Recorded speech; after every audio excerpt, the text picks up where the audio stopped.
the ultimate guide to shopping in London.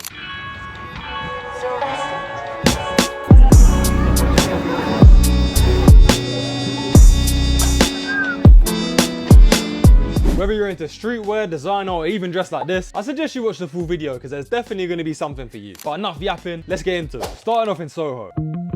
This area has some of the most iconic streetwear stores, about 50 mattress stores for all you Blank Street bandits, and unfortunately it's also infested with 12-year-olds who spend too much time watching Ants kicks. God, I hate that guy. Anyway, the first store on your list should be End. See, End is like the final boss of streetwear stores in Soho. It's known for its massive selection of high-end designer, streetwear and shoes, stocking over 600 brands from Off-White and Balenciaga to Nike and New Balance. There's literally something for everybody in this store. They also have all the brand new drops in store as soon as they release, so if you're one of those guys that has to get something as soon as it drops, then definitely visit End. And you can wash your hands there as well if you really want to. I don't know why there's a sink in that shop, it's very random. But a few steps away from there, you've got Emilion Dior. But unless you've got serious money, then please stay away from here because it's just going to cripple your bank account. Because the prices in here are nuts. But to be honest, it's ALD, what can you really expect? Me personally though, I'm going to stay away from this shop because I'm not in a high enough tax bracket to even think about shopping there. Now, of course, we can't talk about streetwear without talking about Supreme. The London store is one of few Supreme locations worldwide, but every flipping time I come here, it's closed. So if you do like Supreme and you do want to visit the store, then just double check online that it's open because I don't want you lot to be disappointed when you turn up and you can't even look inside. Just around the corner from that, we've got Stussy, or Stussy, however you want to say it.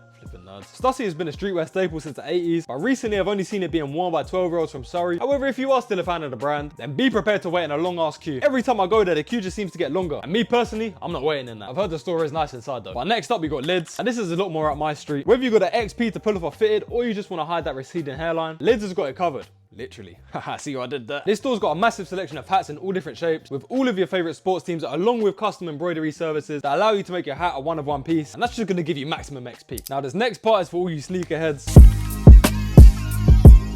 London's probably one of the best places to shop for shoes, so here's the best places to visit. First stop's gotta be Trading Desk, specializing in rare and limited edition sneakers. I hate that sneakers word, it's so cringe. Anyway, this is a store where you'll find pairs that are quite difficult to find anywhere else. And as well as shoes, they also sell some popular and rare clothing items. Majority of their shoes are also pre-loved. So if you're looking for some serious pieces at an actual decent price, then Trading Desk won't disappoint. However, if you're bougie and don't want to wear pre-loved shoes, then Foot Patrol is the next stop for you. They stock all the most popular releases and actually have some rare shoes like these Bapesters that I found. And these are so freaking tough. Why didn't I get them? That is such a fumble. Now, if you take a trip down to Carnaby Street, you'll find Size. And this store's a bit mid, I'm not gonna lie to you. But this has a lot more accessible shoes for a very reasonable price, just because they only charge retail value, but you're not gonna find anything rare in here. If you are looking for something a bit more exclusive though, then walk around the corner to OG Kicks. They got loads of rare pieces, pre-loved pieces, a small rack of clothes, and pretty much any shoe you could think of. But please be aware, this is a resale store, so you gotta pay resale prices, which sometimes they can be crazy, I'm not gonna lie. London is also great for vintage clothing, so if you're looking for unique vintage pieces that don't smell like your nan's house, these are the shops you need to go to. First, you got Vintage Threads. They stock a load of vintage pieces and rare items that I've never really seen anywhere else. So if you want to stand out, then this is a shop for you. But they've also got some more low-key pieces. And my favorite thing about this shop is that it doesn't smell. Every other vintage shop I've been to stinks. Surely it's not just me that thinks that. Surely there's someone else that can relate. Vintage stores just smell like ass. But yeah, you can find some crazy pieces in here. And I won't even lie, this was my favorite store of the day. The whole aesthetic of the shop was sick. The wall art, the furniture, this is just how I want my house to look. As well as a load of clothes, they've also got some really cool accessories that you don't really see too much. And the prices aren't extortionate. So yeah, I definitely recommend Vintage Threads. Now, if you spend any longer in Soho, you will get jumped by interviewers asking you to recite Central C's lyrics, or this guy will come up to you saying about how he's put his heart into this, whatever this is, and he might even ask you why do you speak for the sake of speaking. So before that happens, what you want to do is skedaddle your way down to Oxford Street. First place you'll find here is Niketown. Niketown is just so sick, like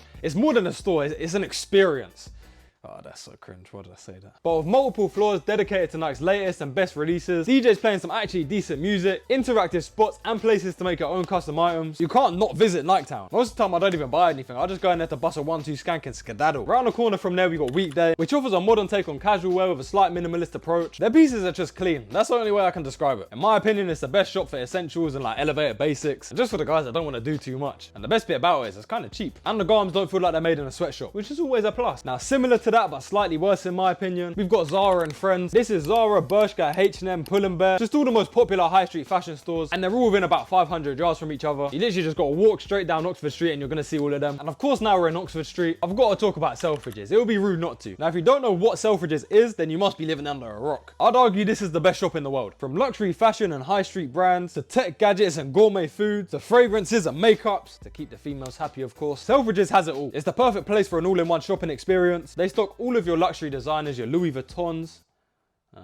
That's all I know. Dior's, Prada's, anything you can think of, they've got it. And if you're like me and don't have designer money, then it's still nice to window shop. But they do also have an offspring inside the store where you can get all the most popular shoes for a very decent price. And if you buy something, you get this cool yellow bag. Sometimes I just go in there, buy socks and leave with the yellow bag just to flex on the haters, you know me.